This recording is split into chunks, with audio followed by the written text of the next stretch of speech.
In sports, the scoreboard doesn't tell the full story, but Netflix does. Stories about dads who happen to be world-class quarterbacks and a battle for the heart, soul, and direction of the multi-billion-dollar business of F1. Whether you're a diehard fan or you're brand new, Netflix has the stories for every type of fan. You can watch these incredible sports stories like Quarterback, F1 Drive to Survive, Untold, and many more now on Netflix.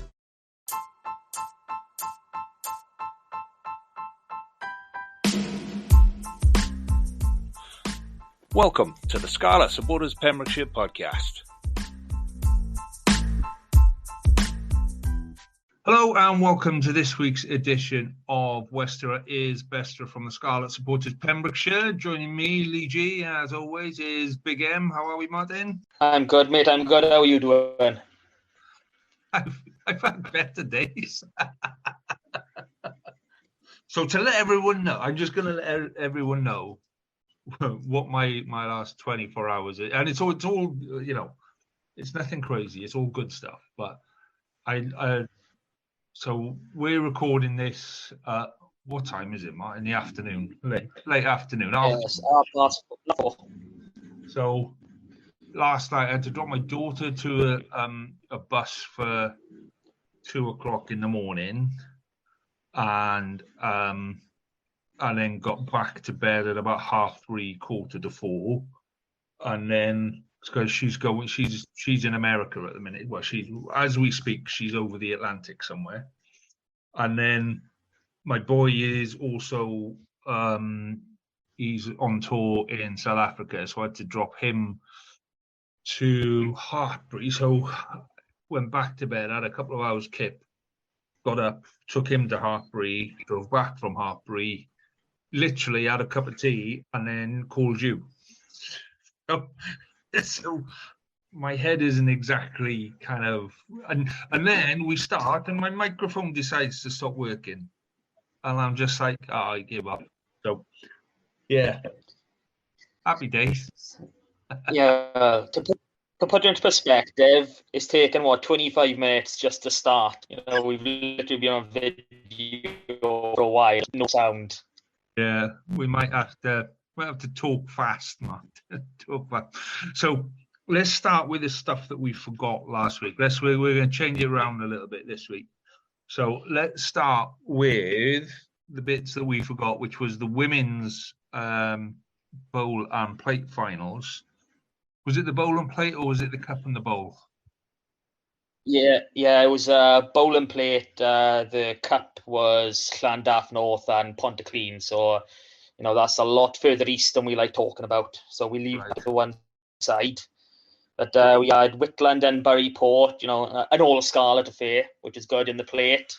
Whitland ladies or women's, I don't know what they call themselves, came up trumps in that match, 30-34, with the final score deep in the red. So they must have had their heads down after the last Bury Port score, and to come back up with probably the last play of the game and score was outstanding.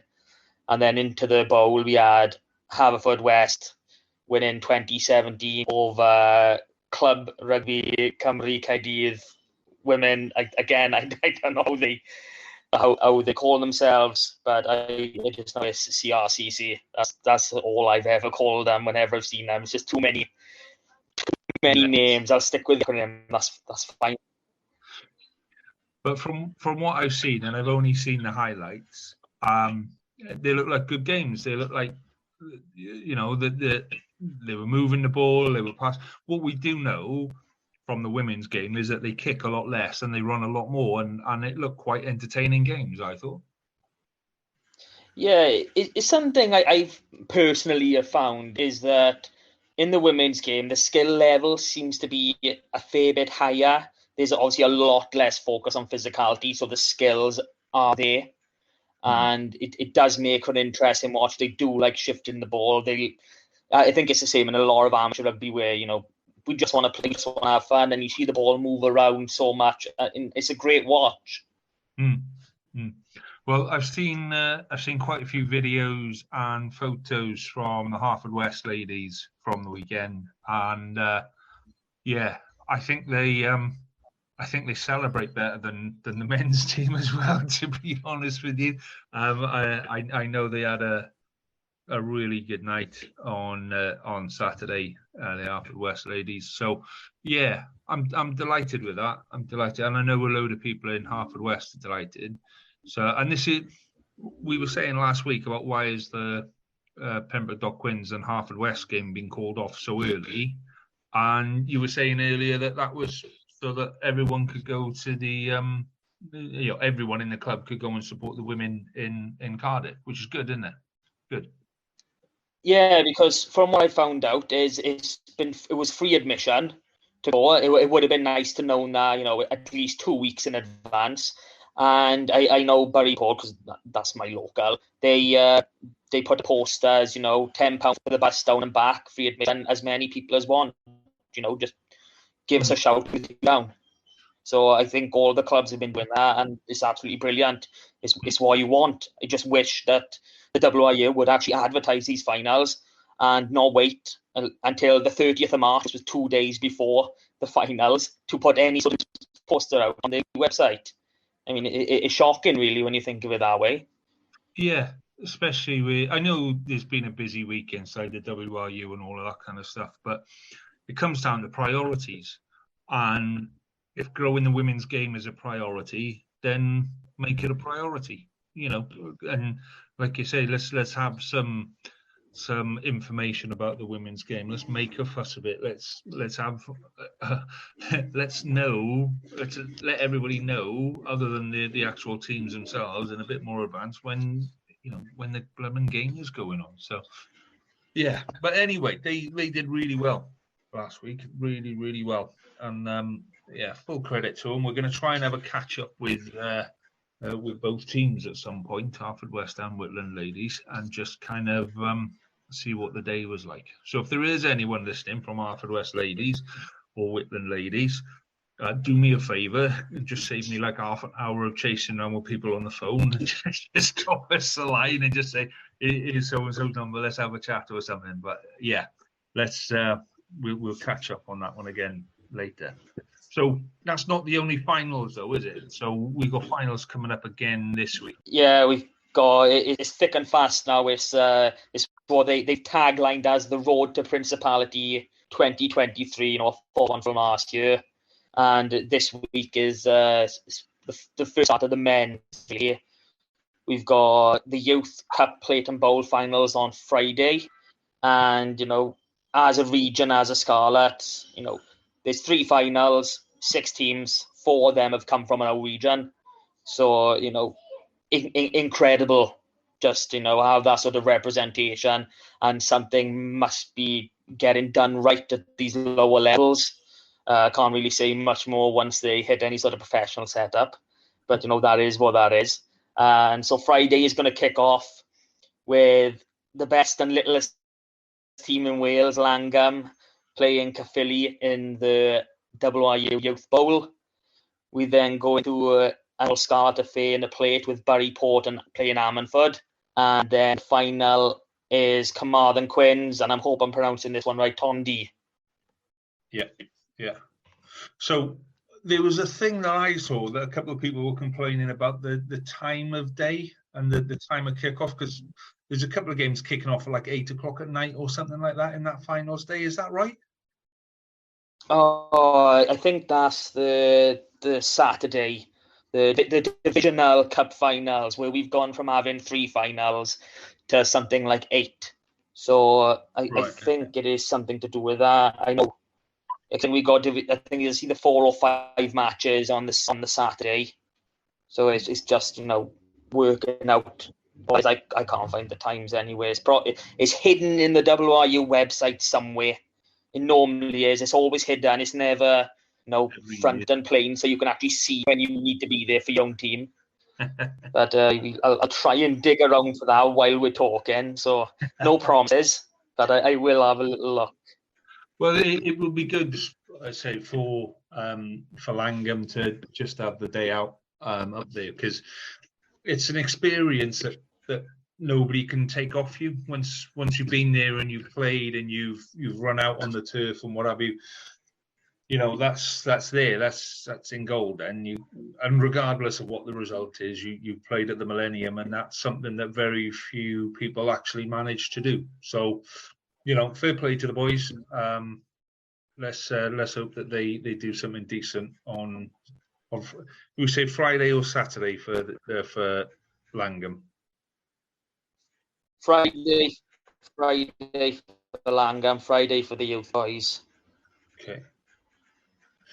So we move on to Saturday then, and it is 4 cup finals. No, we're starting in Division 5. We got Crumlin against Ferndale, and I've got a soft spot for Ferndale. I lived there for a few years, and it was the first team. Well, I can't say the first team my boy played for, but the first team he ever went and trained for when he was 3 years old. And they put on a massive presentation at the end of the season, and it was absolutely brilliant. I'm quite hoping Ferndale win that one. Division 4, we got Brinkethin against Nantglo. Division 3 is Abertillery against Vardra. And Division 2 is Aberdeen v Morriston. And it looks like the last game on that day is kicking off at 5:45. So you're not going to be getting out of that stadium shy of 8 o'clock. So I don't know if that's what, was being referenced to, but, it could very well be. Yeah. Okay. So the only cups left after that then are the Championship Cup and the Premiership Cup and all of those kind of cups, isn't it? It's the big boys, the Schweppes Cup. Yeah, it's the weekend of Judgment Day. Those finals they got a Division 1, the Championship, and the Premiership Cup finals, and then it's the following week we'll have all the schools finals, your mid-district stuff, and all them. So a busy month ahead. Busy time in that stadium. Yeah. Blimey. Right. So before we get to Scarlets, then should we do everything in kind of reverse order? Should we do the local stuff first this week then? Just because. Well, we're already on here, so why spoil the rhythm? Spoil the rhythm. Cool. So Championship then, Narberth and Cardiff met. Narberth had a decent win over the Met again. I guess twice this year. Now they had a decent win over the Met. So 31-12 is what I've got, and that still leaves Cardiff Met in 4th. And it looks like Narberth have dropped a place. How can that be? They're a bonus point win. 1, 2, 3, 4, 5, 6. They're in 7th. I'm sure they were in 6th last week. Maybe somebody played midweek because there were a load of games to catch up on. But even in this league, Cardiff Met have played 21 games and everyone else is on like 16, 17 games. So, yes, Cardiff Met may be in 4th, but they've only won 2 more games than Narberth. And they are 8 points ahead. So Narberth have got 4 games in hand on them, sort of a thing. But it's going to get really good. Did you see that they've extended the season? Or they've extended? Yeah, by 1 week. Yeah. It's still going to put a lot of pressure on the end of the season, isn't it? It's particularly when you've got 6 or 7 games left to play and 8 weeks to play it. Even with that extra week, it's a lot of games to play and not enough weeks, really, isn't it? Well, no, I mean, I don't know what date they got to end the season, but, it's going to be some point in May.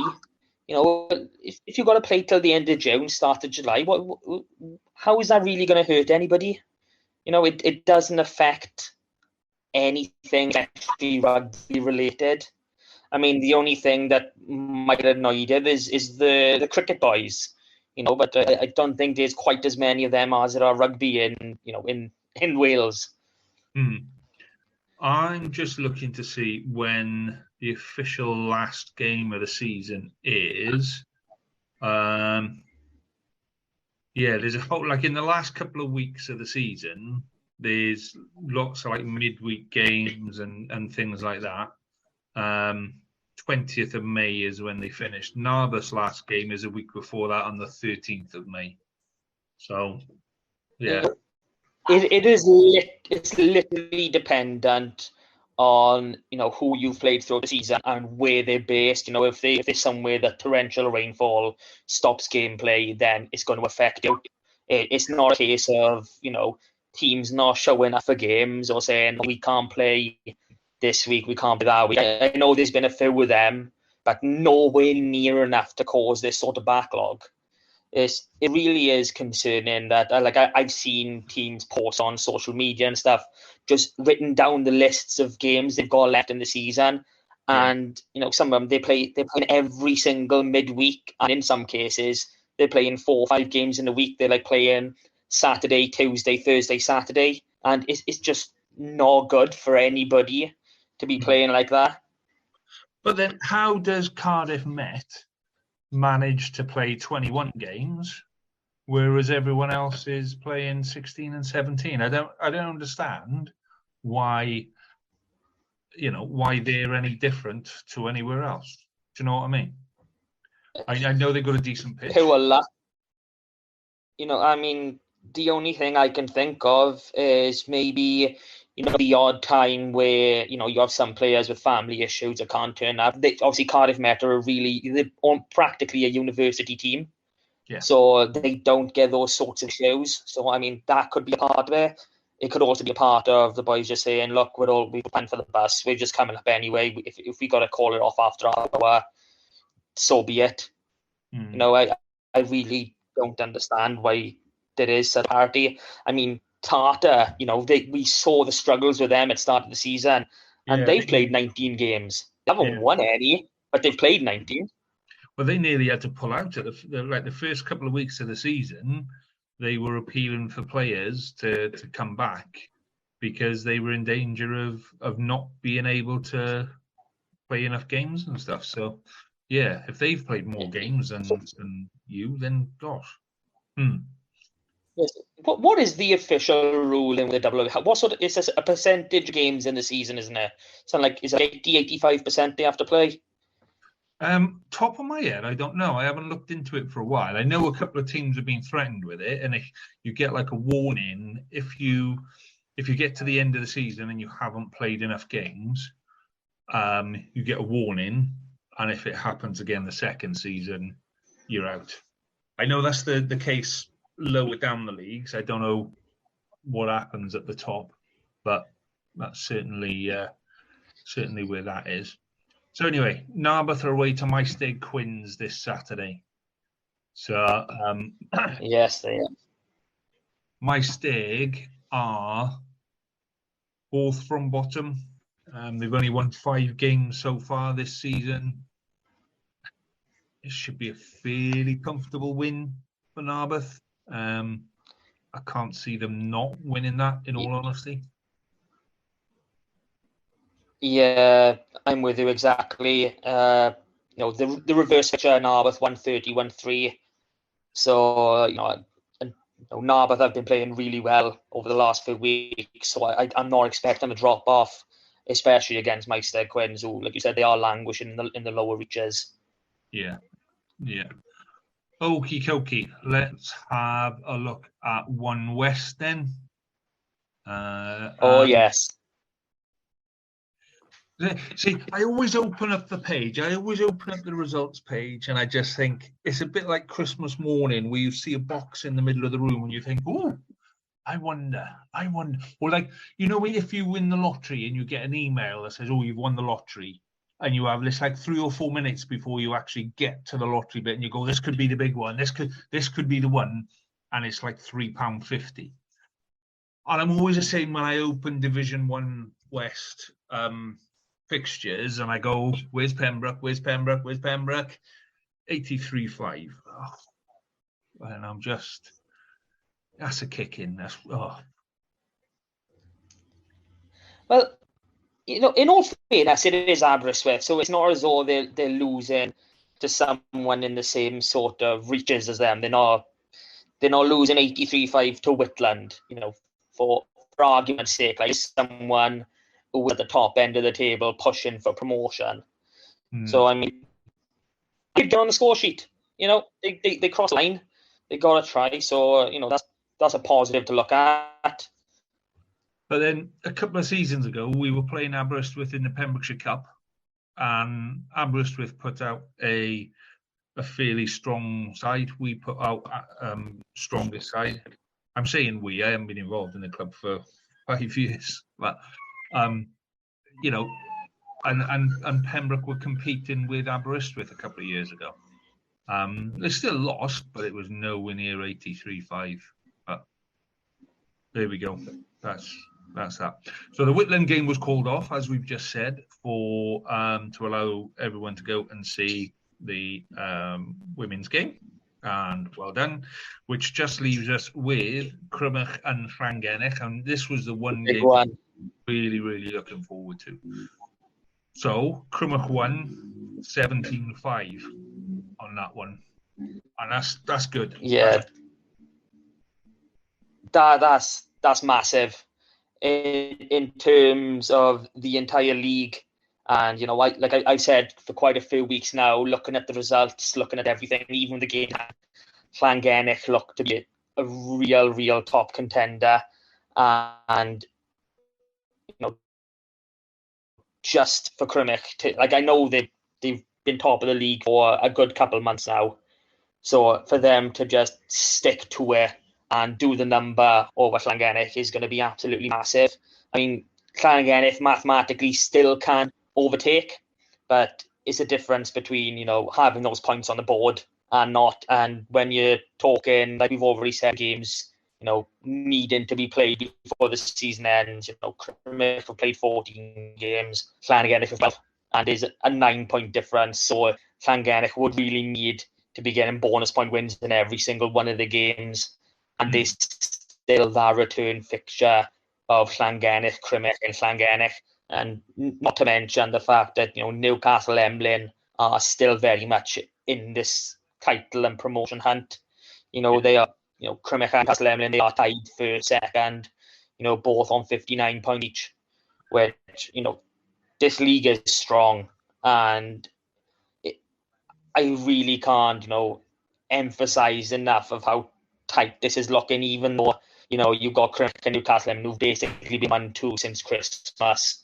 It's still so open. There's still the possibilities of other teams snipping in there and just nicking a place by the skin of their teeth, basically, because that is what it's looking like.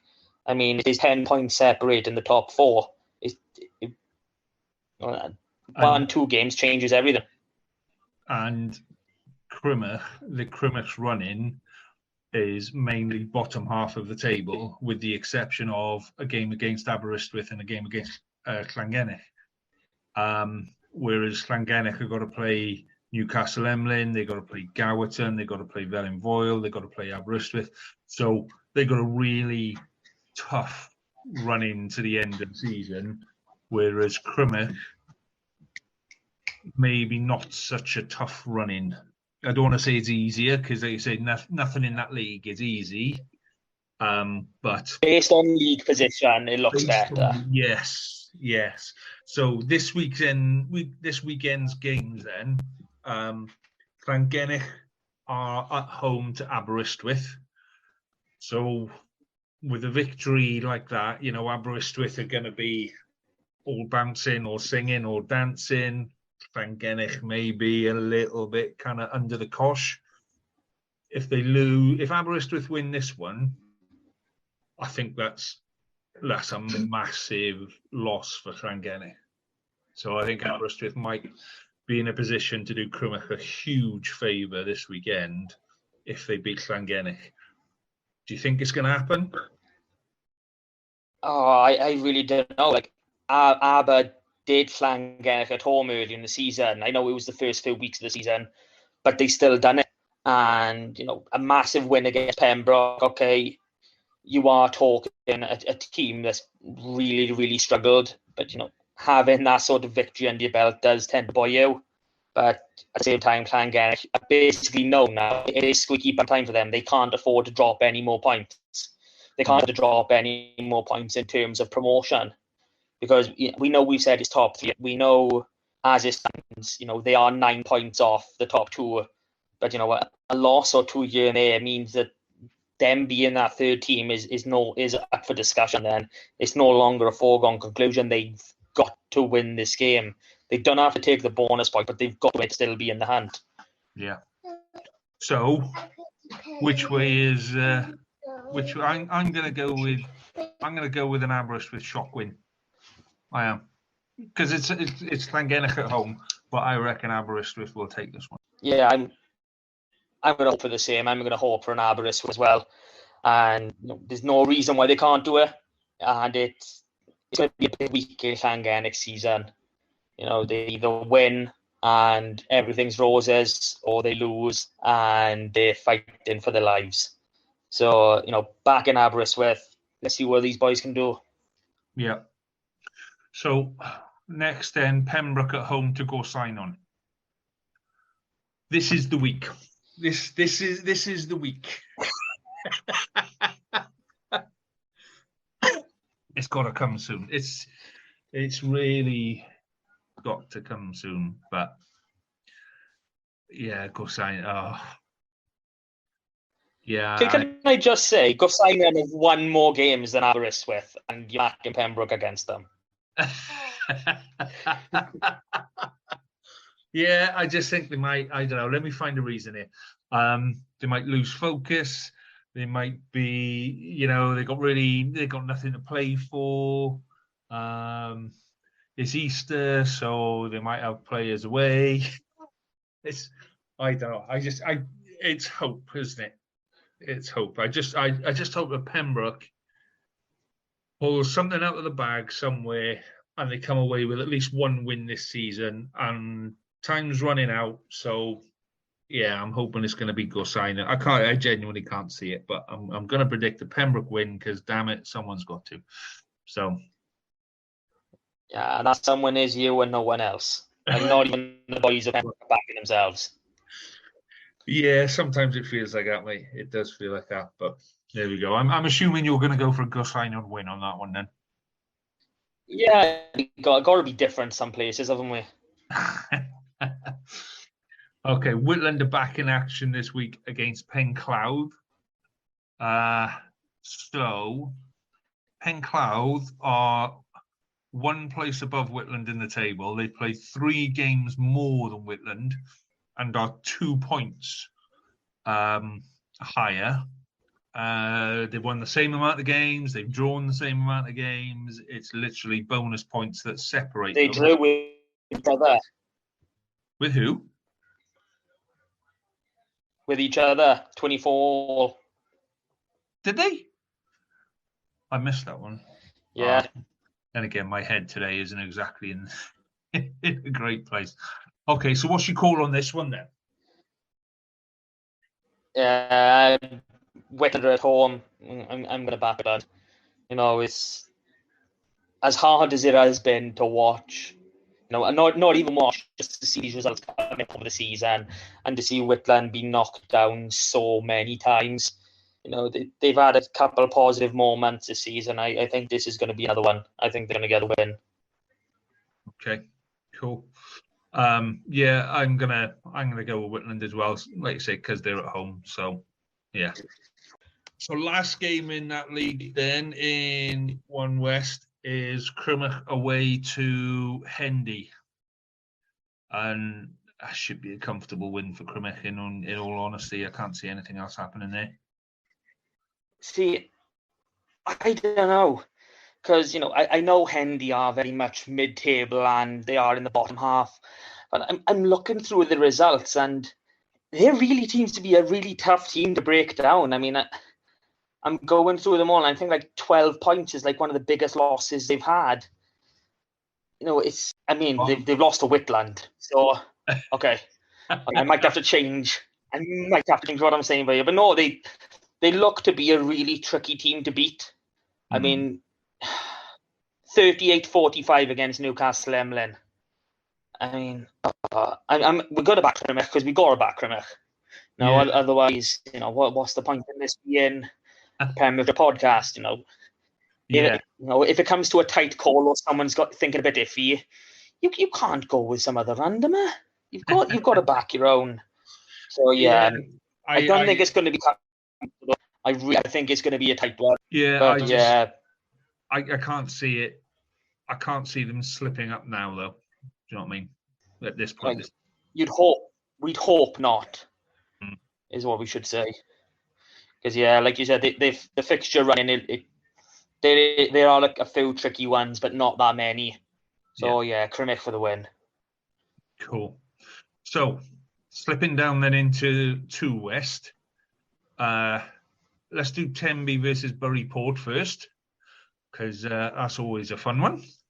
So I'm thinking Tenby should be comfortable there.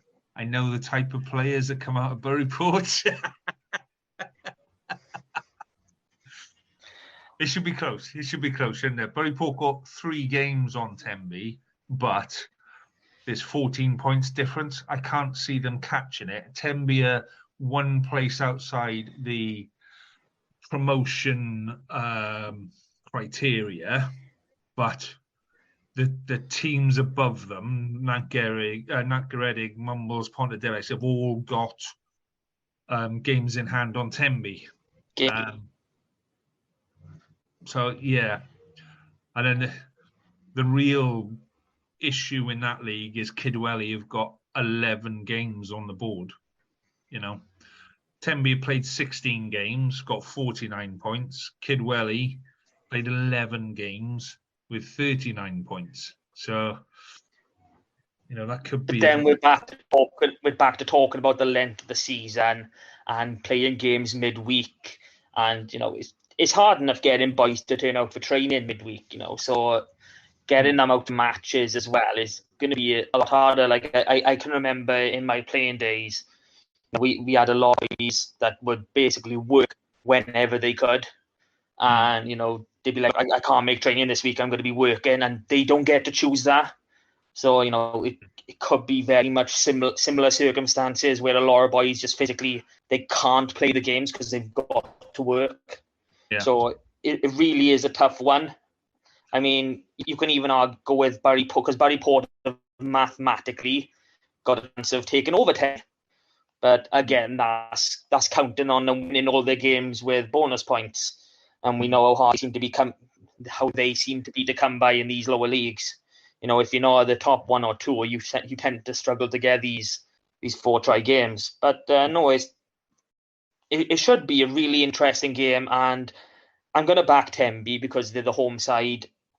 And, I think, some of the stuff that Aled has been doing down there has been really solid.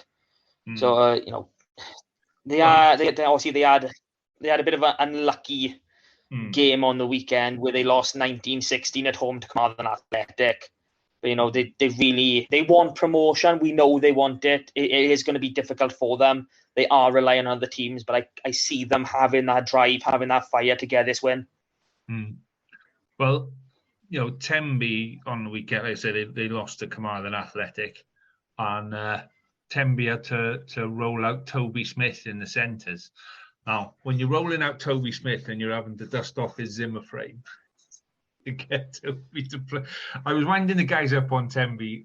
They put this side out last week, and so Toby is married to my wife's niece. So, but they obviously don't know that. So, I've spoken to Toby a couple of times about whether he's had a couple of nasty injuries and wasn't sure at one point even if he was going to come back. So they put the side out with Toby there, and I started winding them up about getting the Zimmer frames, and I'll book a hospital bed for him for Saturday night and this sort of thing. I don't think they put 2 and 2 together and went, yeah, I think he knows him. And then Toby scores on Saturday, and they must have taken the photo in about 1982 or something. Just not a single person, not a single member that knows Toby looked at that photo and went, oh yeah, that's Toby. We all kind of went, is that kind of looks like him, but Yeah, I don't know. Is that Toby? So, yeah, fair play. I'll see him on Wednesday anyway. But yeah, the old man got. I'm just gonna. I just want to clear here. You were having a go at someone for being a real old man when you were technically his uncle. Yeah, I suppose you could call me that. Yeah. But yeah, I will explain all to him on Wednesday. We got a wedding to go to on Wednesday, and he'll be there. So yeah, it should be fun. And I shall wind him up about not being able to get 2 games together in a season and being completely unable to. But yeah, so the other result from last weekend was T. Croist beats Fishguard 35-5, which pretty much ends Fishguard's season, really. In the sense of that if they were going to do anything, they needed to start putting some 5-pointers on, and they haven't. So yeah, that is what it is. So anyway, so fixtures for this weekend. So Fishguard are at home to Milford. Well, Milford missed a game last week because Buryport were obviously at the Millennium Stadium with the women. So Fishguard, that's a hard game to call. It really is. It is. I'm going to go with Milford. I don't know why, but I'm just going to go with Milford on this one. Gut instinct. I'm going to back Fishguard just because I obviously a lot early in the season we both are when the return fixture was we were both having our end who was going to do it, and it ended up being a draw. I really think Fishguard would not have been happy with that result, and I think they're going to put a lot of effort and focus on this game. So I'm going to back Fishguard as the home side to get the job done.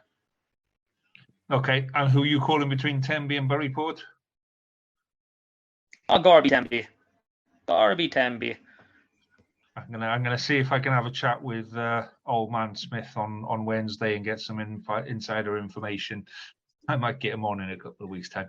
Yeah. But yeah, I'm gonna go with Tenby as well, just because it's at home, and if Tenby don't win it, then they're in that similar position with this. It makes the rest of the season really difficult to fight for. So yeah, it's a win for Tenby for me. Right, so. Division 3 West. So results from last week. You got to say the A.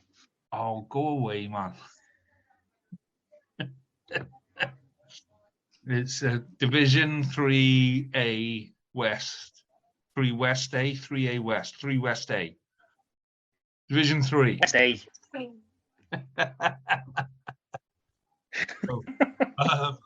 Last weekend, so obviously Haverfordwest and Pembroke Twins was called off because Haverfordwest were watching the women play. And then we had Langham and Abereyron. So good win for Abereyron there, 42-12. I don't think we really expected anything else from that. Cardigan is a decent win, 51-19. I don't think that was a guarantee. Cracking win. Yeah. And Cardigan have had a good couple of wins the last couple of weeks, haven't they? Am I thinking that right now? What was their win the last week? Oh, that was it. They edged out Haverfordwest the week before, didn't they? So, yeah. Okay. And then we've got Neyland taking Tregaron apart, 64-0.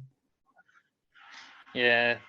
Gutting to see a nil by there, but it is what it is.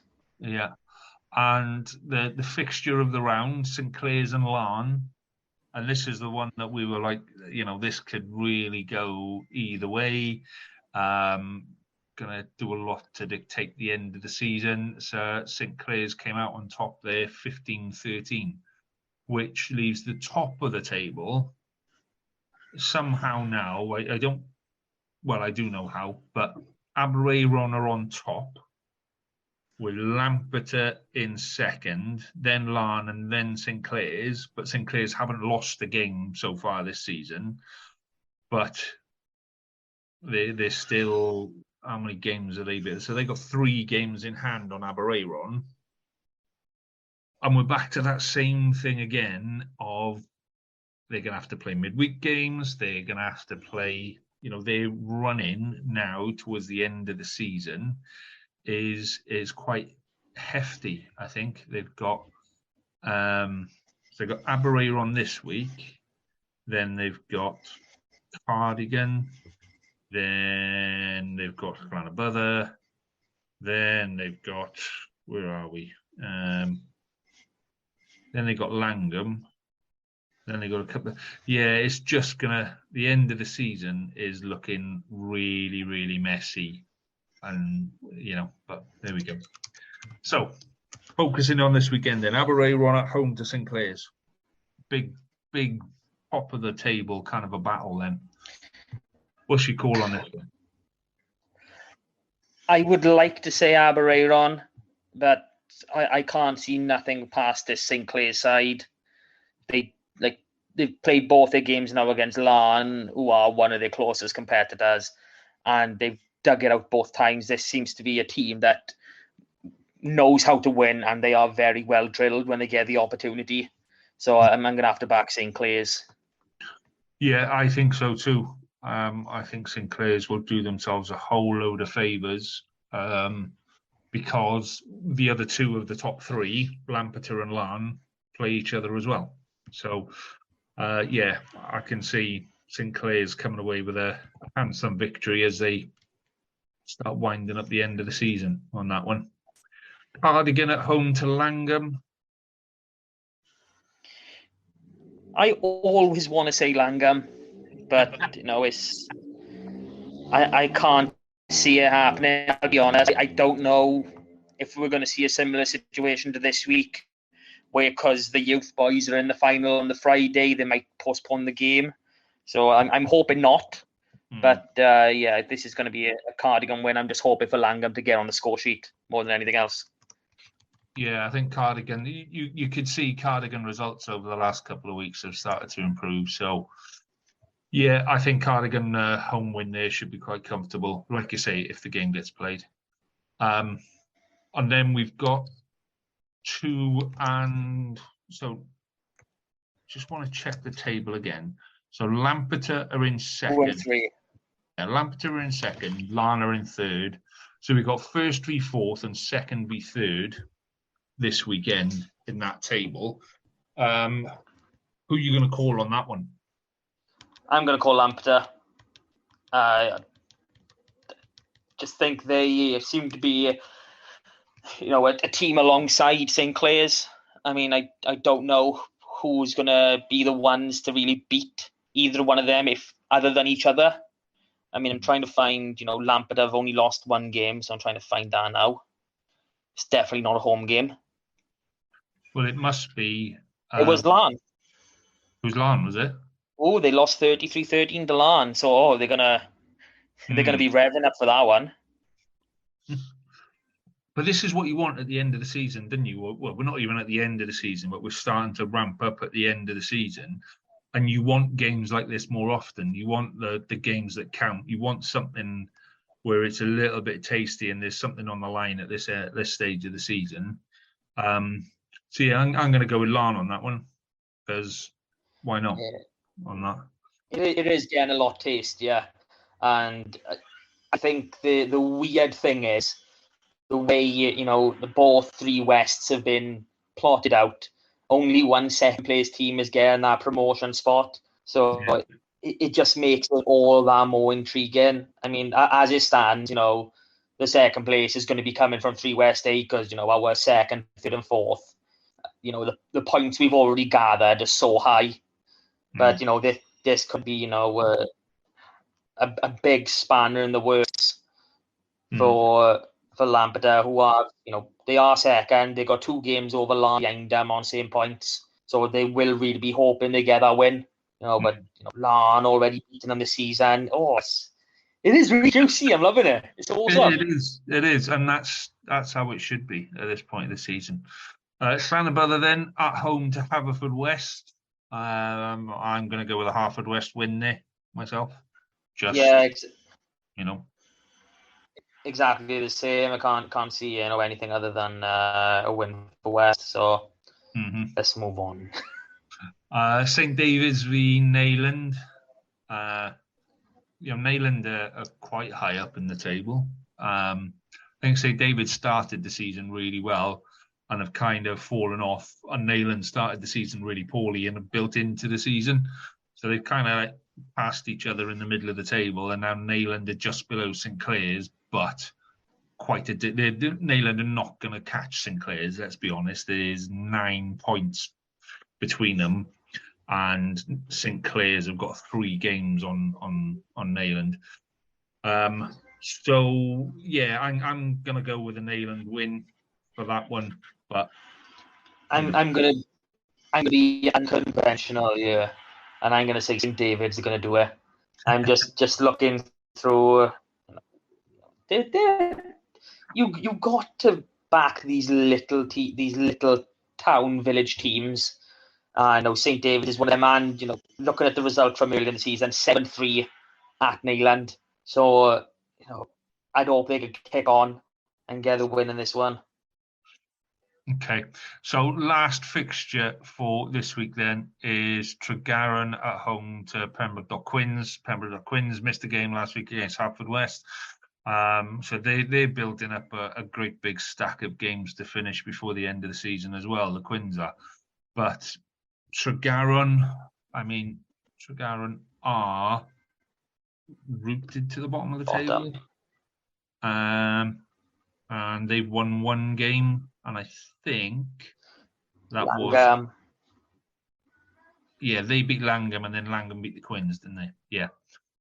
Okay, so which way are we calling this one? Quins. Quins. Yeah, I think so too. I think the Quins will take them, just because they've had that week off, and sometimes that week off is enough to get you back to where you need to be on that. So I'm just going to look down to last games of the season. Yeah, so on the 13th of May, Lampeter at home to St Clair's. That was the game I was looking for. I think that's in that league.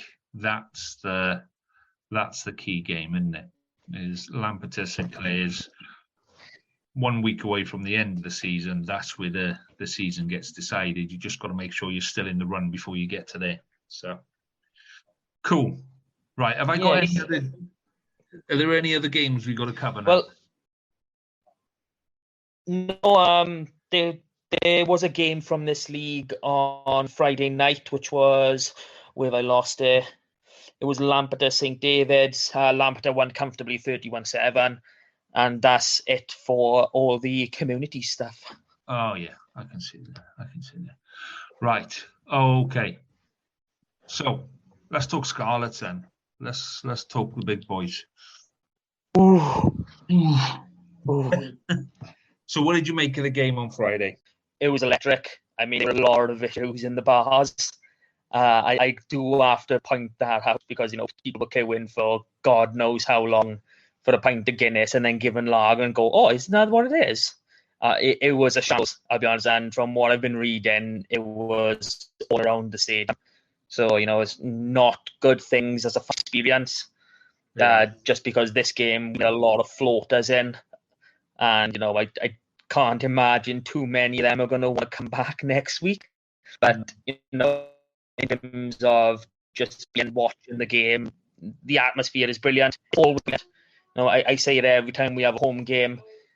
Just being there, it's enough to get your blood boiling, your adrenaline is pumping, and you want to be on the pitch. You just want to be on there. You want to be there. I can't explain, the feeling any other way than that. You've got to get down to a game to experience it yourself. The actual rugby, I'll be honest, I found it really hard to watch quite a bit of it. It seemed as though, everything we touched turned to dirt, not gold that we've been used to for the last few weeks. And, if it happened in any game, I'm glad it happened in this one because this was a game we could play poor in and we still could come up with a double.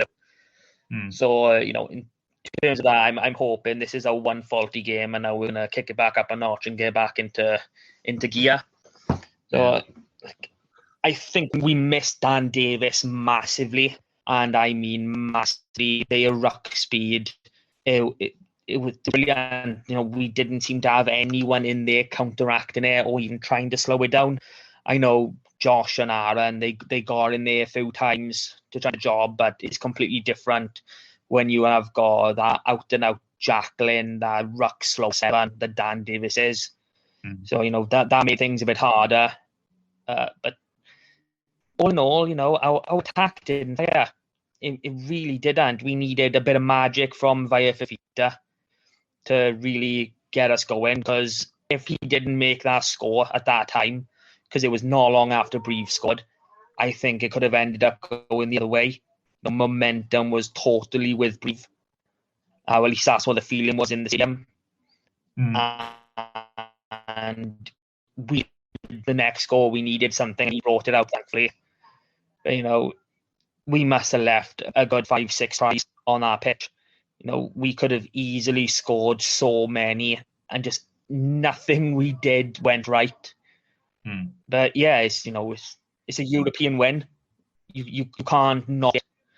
The only thing we need to work on now is just getting back to where we were, a week ago against the Sharks. We have shown the big and the Sharks, the forward base packs, and that's exactly what we're going to face again this Friday night against.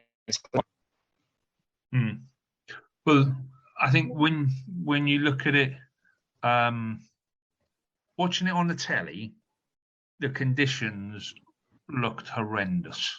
Because I was looking at it before, and I was thinking, of all the the last couple of weeks, actually, it's not been rainy, it's not been windy, and we've kicked into a fair bit of form, and we've been playing fingertip rugby the last couple of weeks. Some of those balls have literally been sticking to the fingertips and then out.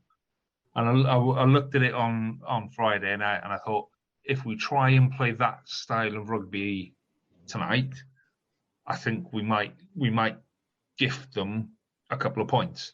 And I think we probably did, because we were trying to do all the fancy stuff, and it wasn't coming off. And instead of shutting the game down and going, right, okay, let's go back to, let's play a bit of the conditions, let's put them under pressure, let's put them back in their own 22 and force them to run from there. We still kept trying to run it from our 22 and stuff like that. So, yeah, I think it was a little bit of overconfidence from the last couple of weeks, where we probably thought that we could run away with the game inside the first 20 minutes. I think if the conditions had been right, I think we probably would have. I just don't think we adjusted our play, our game plan, if you like, to the conditions. But like you say, to come away with a win on that, and then come away with a little bit of learning, where you go, right, actually, when we play in the wet now, when we're playing against some of these European fixture sides, where actually doesn't matter if it's 3-0 or 66-0, a win is a win. It doesn't matter what the score is. It's a win or a loss. There's no, there is no, they looked amazing at the minute. It's a win. And sometimes when it's weather like that, I think that's what we need to do. Don't get me wrong. I love it when we play the expansive stuff. I love it when it comes off and we're just running riot. But sometimes you've got to kind of secure that game a bit more than what we did on Friday before you start running it. So, yeah, it was frustrating to watch, but I never felt like we were going to lose it.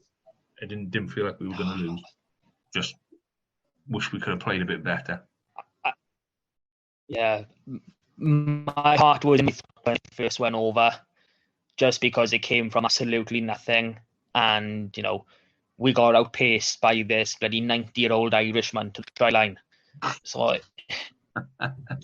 it was inside the ground. It did feel really tense. Like, I haven't watched the game back. I really didn't want to, because quite a few players struggled. And our kicking was horrendous. I mean, I get there's no reason why you can't play, champagne rugby in rain, but if it doesn't come off the first 2 times, it is time to rethink, like you've said. And the amount of kicking that was just aimless, and I'll be honest, a lot of it came from Gareth Davis with the box kicking. So many of them were too long or way short. Yeah, but that's it though. It was really disappointing, and I was quite Yeah, in that kind of weather, you pull those kicks shorter so that you can challenge. You want to bring the fullback onto that ball, and you don't want to let the fullback kind of stand there and have an easy catch. You want to bring him onto the ball, so he's got to jump in the air, because then you are into a position where actually, if you haven't even got anyone around him, he's still, having to catch a ball jumping in the air, and it makes it more likely. And it was stuff like that were, like you say, after you've done it a couple of times, somebody needs to have a chat with him and go, yeah, those kicks are 10 meters too far. You're a professional 9. This is what you do through the week. Yeah, we know that you practice the kicking through the week. You just need to either hoof it a little bit higher or a little bit shorter. One way or another, I want that ball 10 meters this way every time you kick. Yeah, and we didn't have it. It was like, if you're going to kick long and put them under pressure, then kick long and put them under pressure. Don't kick high and 3/4, so it's neither long nor contestable. And yeah, that was a frustration. One of the more disappointing things for me was, and obviously you wouldn't have been able to see this on TV, is they were dropping back so early. And I mean, literally, the moment our first caterpillar grabbed onto the ruck, both wingers were running back. Yeah. And there was so much space there, and everyone from the crowd was screaming at them, the space, they're dropping early, and just no one on the pitch said anything. And that didn't come through in the second half from Dwayne either, because the same thing happened the entire game. We set up for a box kick, and the wings would run back 20 meters before the kick had even come in. I mean, it would have been so simple just to try something different, which we didn't, and admittedly we didn't have to in the end. But during the time, it would have been good just to try and keep them away, keep them on toes. Yeah, because like I said, quite a few boys didn't cover themselves in glory. On Friday night, I mean, Callum Affoni looked really tired. I mean, we're used to him. Every carries he has, he takes them forward. He gets that goal. It was more 3 or 4. He was getting knocked back. A couple of handling issues, which you expect in the ring anyway. He just looked really tired. I thought he would have come off a lot sooner. I don't actually think he went off in the end, which was against me.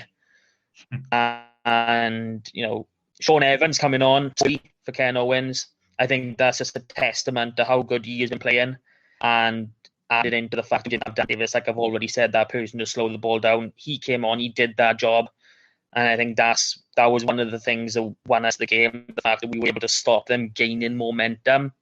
I mean, I don't know if you watched the Sale and Cardiff game on Saturday night, but for some stupid reason, Dar Young replaced a front row that was going forward minutes, and by the 60th minute, I think Sale was basically in the ascendancy. And I don't know how Cardiff won that game, but that's the sad story. He brought on a new front row, and I think they gave 5 penalties within 5 minutes. It was terrible, but that's the type of management I'm looking at, and I'm thinking, well, if I can see this, then surely you can. And it's not as though you haven't got a like for like on the bench. You had you had Morgan Jones, who you could have pushed to and then moved to 8 or whatever. We do have players of similar builds who can play the same way. So I think that was probably a disappointing aspect from me watching.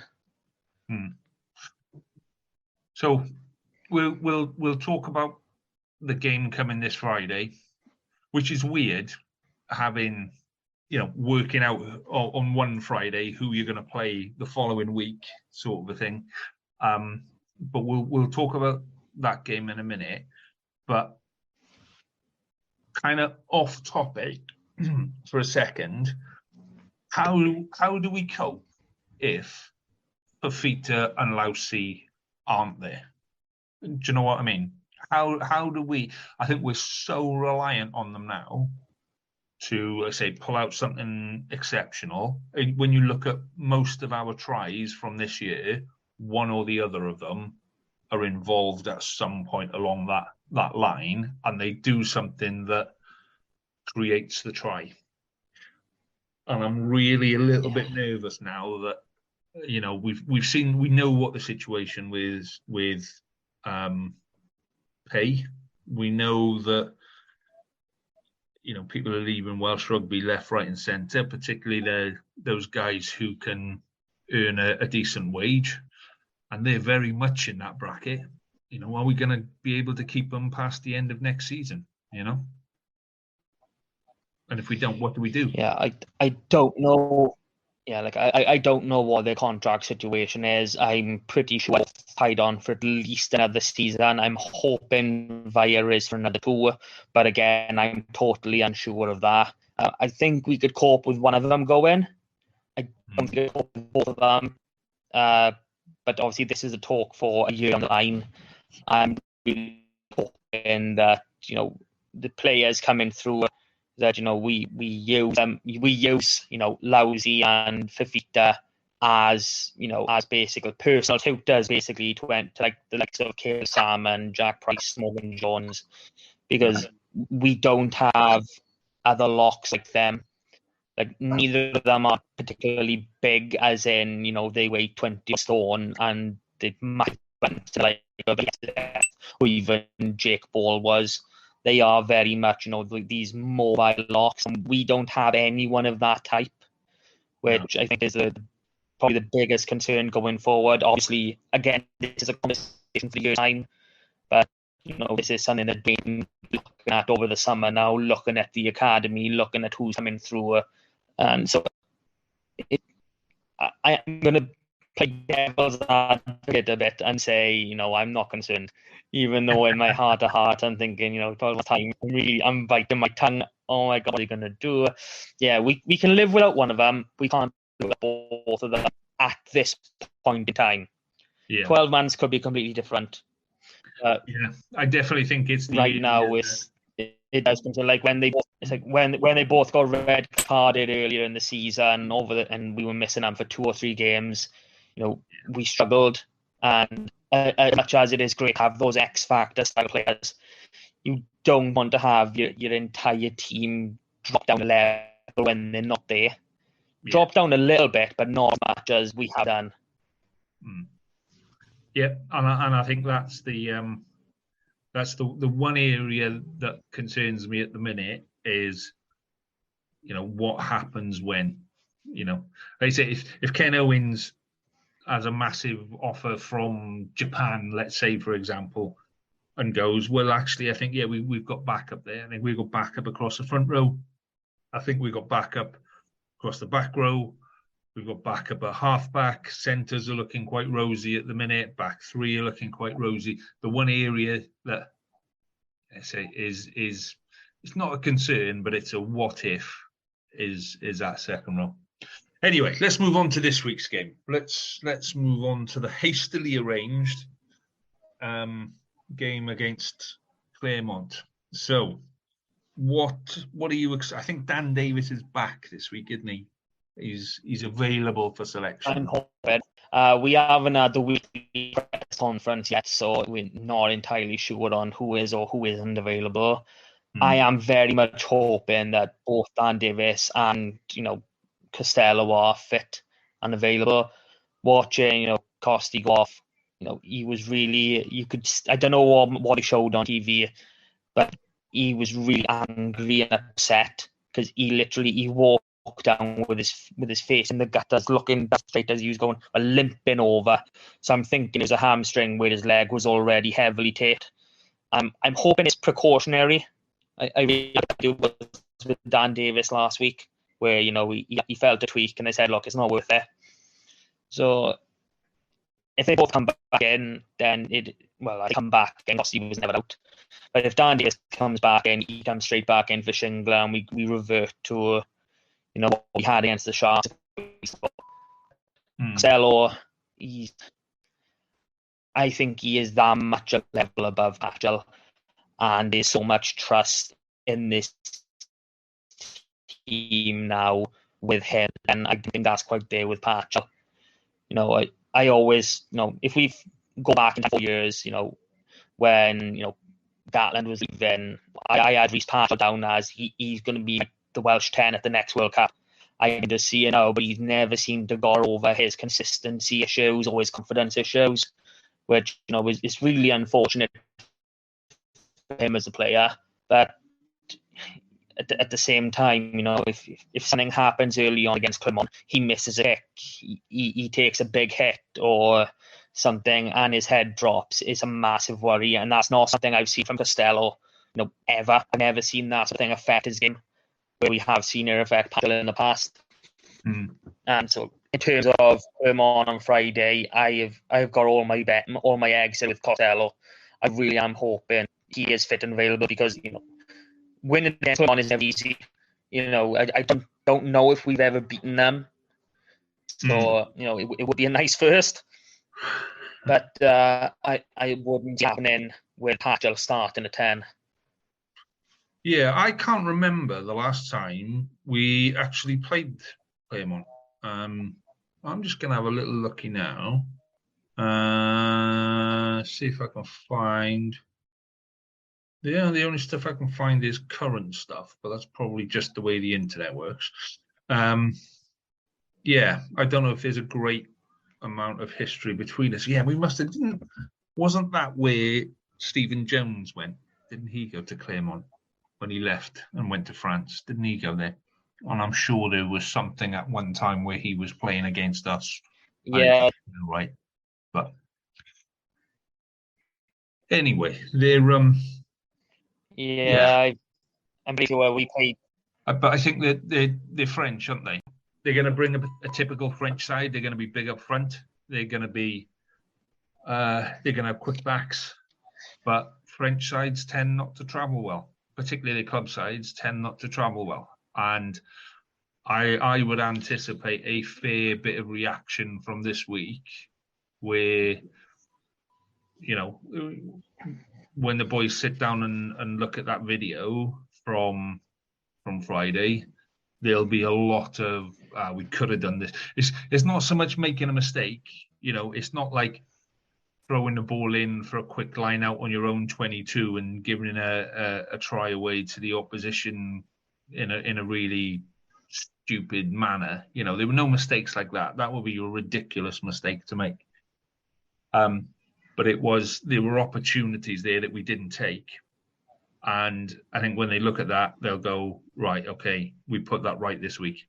And I think they're in a frame of mind now where it is we will put it right more than we hope to put it right. It's we will put this right, and we'll put it right on Friday. So that's I'm hoping for very much the same thing. Like you said, I am hoping to get that French away day fever with them. The only downside of that is they didn't bring it last week against Bristol. I would much rather be sat here talking about a quarter final against Bristol, not just for the fact that I think Bristol would be a slightly easier prospect, but the fact of I reckon we could get at least another 1,000, 1,500 extra fans in if we were playing Bristol over Clermont. But yeah, they're going to be typical French. They are a massive side, and I'm just looking at this squad now, and it's really, really daunting. Looking at some of these names, I mean, some of them I can't even pronounce. Like you got Vamahina, I think that's his name, and some guys, they're just so huge and they just don't stop. I mean, when you got Raka on one wing and Pinot on the other or full back, you just wincing. That ball goes to those pair, and you're in trouble. It is going to be one of the games that you can't turn away for. You can't drop off your concentration even at the moment. And I am very hopeful that the boys have been in. Well, they would have been in yesterday and now today, looking over the analysis and saying, "Look, we messed up a bit. We could have played a lot better. So let's put things right this Friday and let's come through." And I think the thing is, when you look at some of the teams that we have played and beaten so far this year, the Sharks side wasn't a small side. Munster was a fairly big side, and in reality, we should have beaten Munster.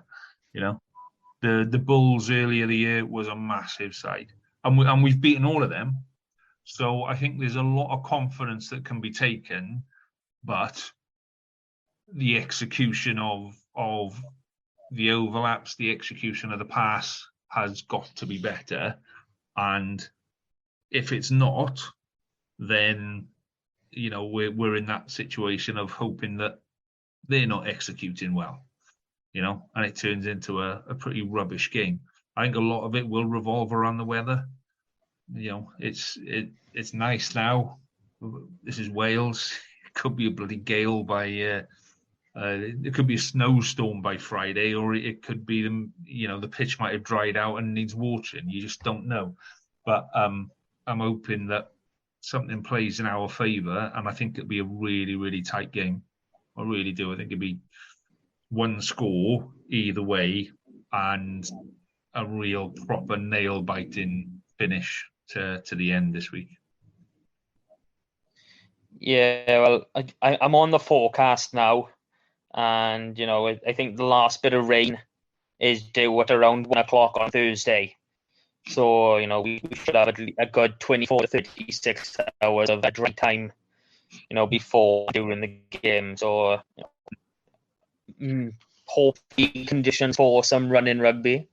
But yeah, I'm very much with you. I think that if we are going to compete for the win, and I don't mean as though we're not competitive enough, I mean as the game unfolds, if we're still within the win, it's going to end up being a single score game. I can't imagine it finishing more than 3, 4, 5 points in our favour.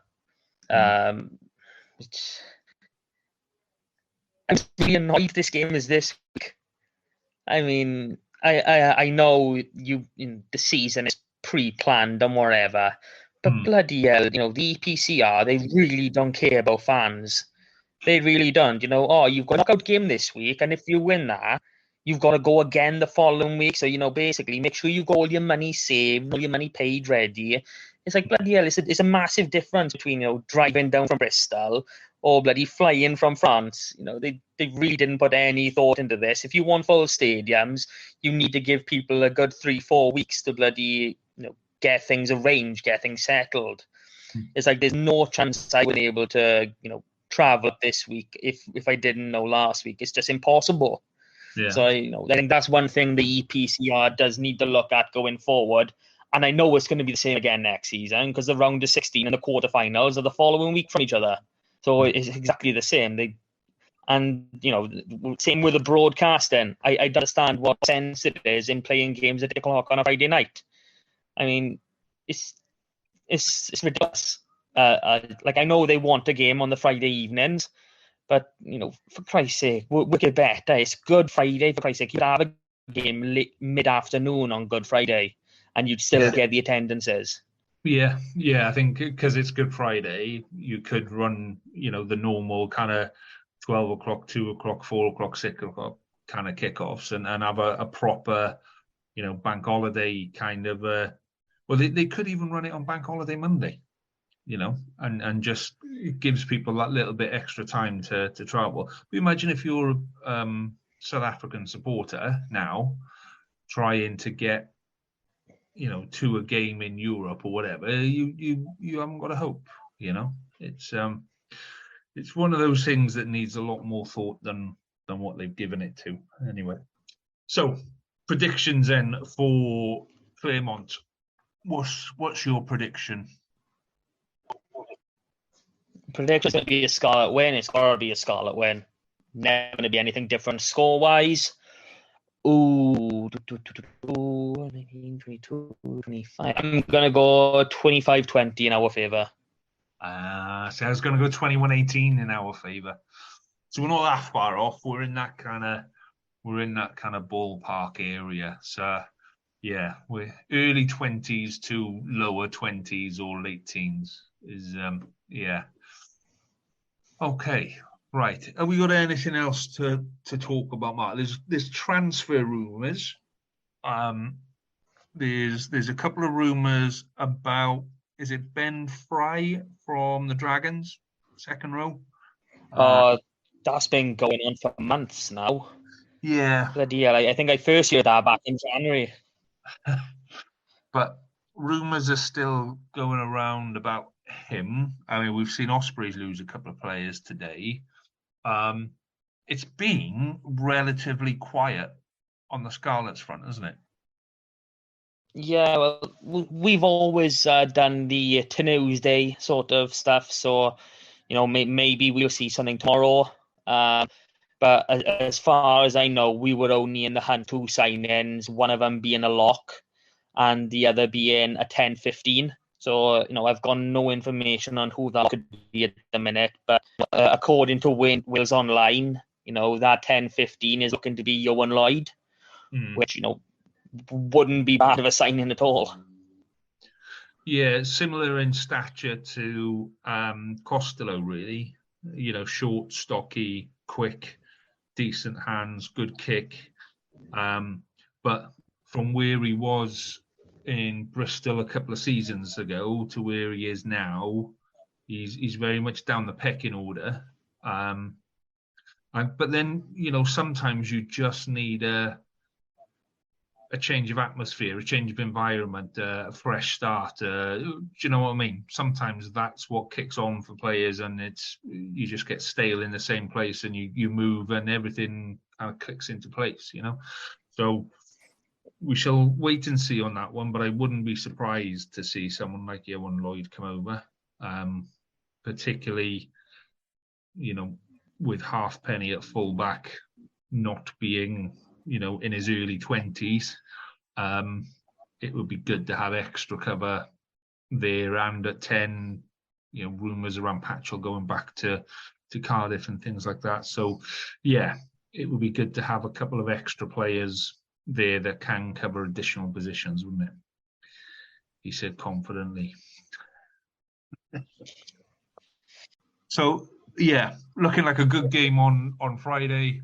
Lots of transfer stuff to talk about in the future, and of course, so the one bit we didn't get time to talk about this week, but we will do next week, is Wales women win against Scotland, 34-22.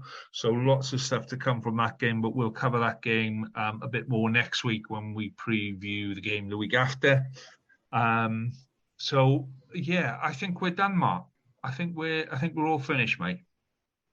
Are we done? Yeah, we're good for the day. It's only taken 2 hours this time. I know these keep getting longer and longer. Jesus, a lot of patches this week, mine admittedly. Yeah. All right, I'm gonna go to bed. I'm gonna try and catch up. Yeah, you're literally gonna spend all day tomorrow editing this, because this isn't gonna be a fun one. Okay, mate. I will catch up with you again next week. And we'll do it all again. Do it all again, hopefully with a semi-final to look forward to. Absolutely, mate. Absolutely. Have a good week, mate. Enjoy your rugby. I'll speak to you next week. And to you, Bert. See you again. Cheers, mate.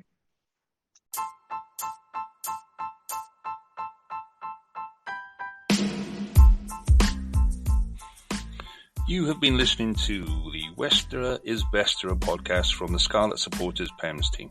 You can follow us on Twitter on Scarlet PEMS, find us on Facebook with Scarlet Supporters Pembrokeshire, or email us on scarletspems@gmail.com. And remember, West is best, but Westerer is Besterer. Cheers. Sports Social Podcast Network.